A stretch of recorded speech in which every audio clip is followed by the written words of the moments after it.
Hello प्यारे बच्चों, hello hello. आज हम फिर से आ चुके हैं आपके प्यारे चैनल पे। ठीक है, बिहार बोर्ड क्लास 10th पढ़ रहे हैं, ज्योग्राफी विषय पढ़ रहे हैं। ठीक है, चैप्टर 1 है, खनिज संसाधन है। ठीक है, पार्ट 2 है, एकदम आसान भाषा में है। ये बुक आप लोगों को परचेस कर लेना है। क्या कर लेना है? परचेस कर लेना होगा। बहुत बच्चे तो परचेस कर भी लिए होंगे इसको। क्या कितना 56 रुपये में तो देता है, परचेस कर ही लिए होंगे। आज हम धातु के बारे में पढ़ेंगे। यही है धातु, ठीक है ना। इसी के बारे में चलिए। खनिज की विशेषता क्या है? खनिज उद्योगों की जननी है। खनिज के कारण ही उद्योग चलते हैं। खनिज वातावरण में असमान है। खनिज समाप्त संसाधन है, और जो है खनिज अनवीकरणीय संसाधन है। ठीक है, देश का अधिकतर खनिज निम्नलिखित 3 पेटियों में पाई जाती है: उत्तर पूर्वी पठार, दक्षिण पश्चिमी पठार, उत्तर पश्चिमी पठार। ठीक है, अब चलिए उत्तर पूर्वी पठार के बारे में जानते हैं।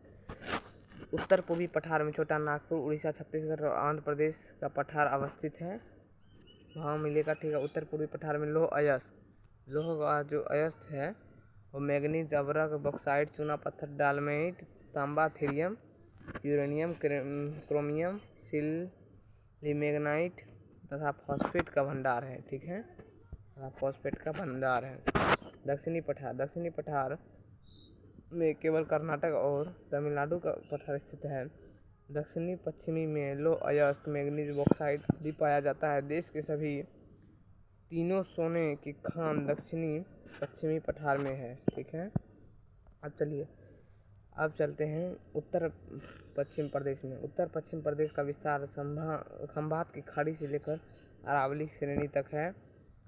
ठीक है, उत्तर पश्चिम प्रदेश में चांदी, सीसा, जस्ता, तांबा, बालू, पत्थर, ग्रेनाइट, संगमरमर, जिप्सम, मुल्तानी मिट्टी, डालोमाइट, ठीक है, चूना पत्थर, नमक आदि का भंडार है। ठीक है, नोट में हिमालय खनिज पेटी का तांबा, सीसा, जस्ता, कोबाल्ट आदि का पाए जाते हैं।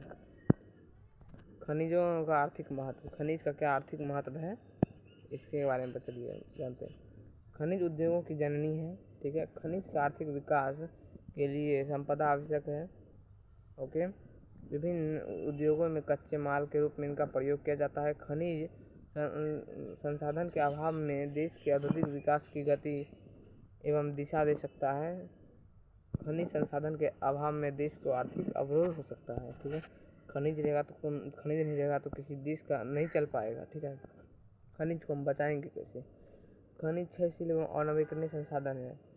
एक बार उपयोग हो गया तो खत्म हो ही जाता है। खनिज की मात्रा सीमित है। खनिज का पर निर्माण असंभव है। ठीक है ना, नवीकरणीय होता तो दोबारा हो सकता था, लेकिन अनवीकरणीय। अतः खनिजों का संरक्षण एवं प्रबंधन आवश्यक है। चलिए, खनिज का प्रबंधन कैसे करें? खनिजों पर नियंत्रण के अलावा उन पर खनिजों के अपशिष्ट पदार्थ को बुद्धिमत्ता पूर्वक उपयोग पर पृष्ठि पर पड़ने वाले को प्रभाव नियंत्रण। खनिज निर्माण के लिए चक्रीय पद्धति को अपनाना चाहिए। मतलब आप लोगों को फिक्स कर लेना चाहिए, इतना दिन में इतना है। नहीं तो कोई आदमी क्या करता है, एक दिन में 10 बोरा जला लिया, एक दिन में 20 बोरा जला लिया कोयला को। इसे प्रॉब्लम हो जाएगा, इसे ख़त्म हो जाएगा तो हमारा आने वाला जो पीढ़ी होगा वह नहीं ले पाएगा खनिज को। खनिज संसाधन का विवेकपूर्ण उपयोग 3 बात पर निर्भर करता है: खनिज का निरंतर दहन पर नियंत्रण, खनिज का बचत पूर्वक उपयोग, कच्चे माल के रूप में सस्ते विकल्प की खोज। ठीक है, हमारा यहाँ पे ये चैप्टर हुआ ख़त्म। क्या हो गया हमारा चैप्टर?